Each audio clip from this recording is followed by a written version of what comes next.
welcome back to my channel. So, should you buy an e-bike? The first time I heard about e-bikes was about 2 years ago. At the time, I had an electric scooter that I got because I was really sick, suffering from chronic Lyme. So I needed something that could just throttle me around and give my puppy some exercise. But then a friend suggested, like, why don't I try an e-bike? So at first, because I didn't know how e-bikes worked, I thought I would have to pedal. And again, I was barely able to walk. Of course, I'm not gonna be able to pedal. But then upon doing a lot of research, I did find out that you can use e-bikes like motorcycles and just use the throttle. And then that way I could still get outside, be in a seated position instead of standing up on my electric scooter, be comfortable.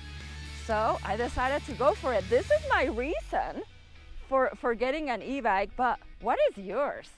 Before we dive into the nitty-gritty things of this video, let's roll the intro. So what is an e-bike exactly? An e-bike is essentially just a regular bike with a battery and a small electric motor. The rest of the components are identical to that of a regular bike. You get pedals, you get a derailleur for changing gears, you get a chain, etc. When you start pedaling, it'll trigger a sensor that tells the motor to turn on, which supplements your natural pedal power. Most e-bikes have 3 to 5 levels of pedal assist so that you can choose how little or how much you want for your e-bike to help you. Some e-bikes also have a throttle on the handlebars, and this could be a thumb throttle or it could be a twist throttle, which allows you to ride your bike like a motorcycle. And my preference is a twist throttle, but we all have different preferences. An e-bike is gonna help you go faster if you have a long commute. Or let's say you have a meeting and you don't wanna get to work being a sweaty mess, you can just use throttle. So there are laws and regulations that limit the speed and power of e-bikes.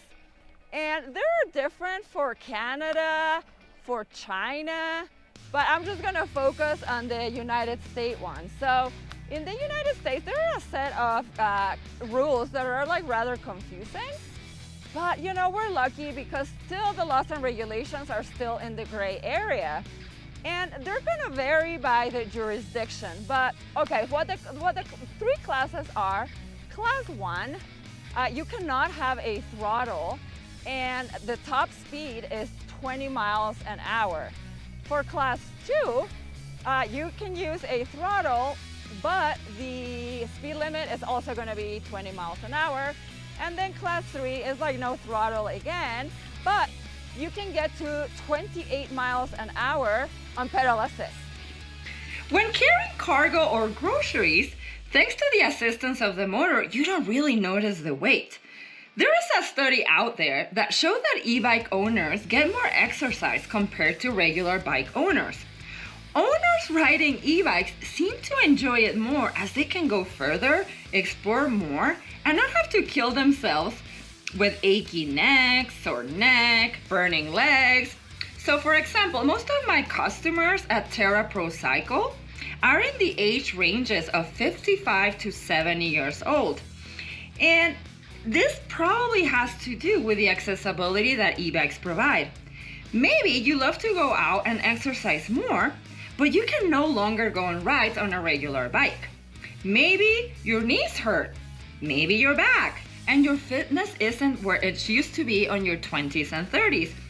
Maybe you just want to lose weight, but you don't want to kill yourself doing this with crazy cardio. With an e-bike, you can get a low intensity and enjoyable cardio workout. So there are a lot of people out there that can't drive cars. So let's think about people with DUIs, people that just can't afford a car. E-bikes aren't cheap, but still they are way cheaper than buying a used car.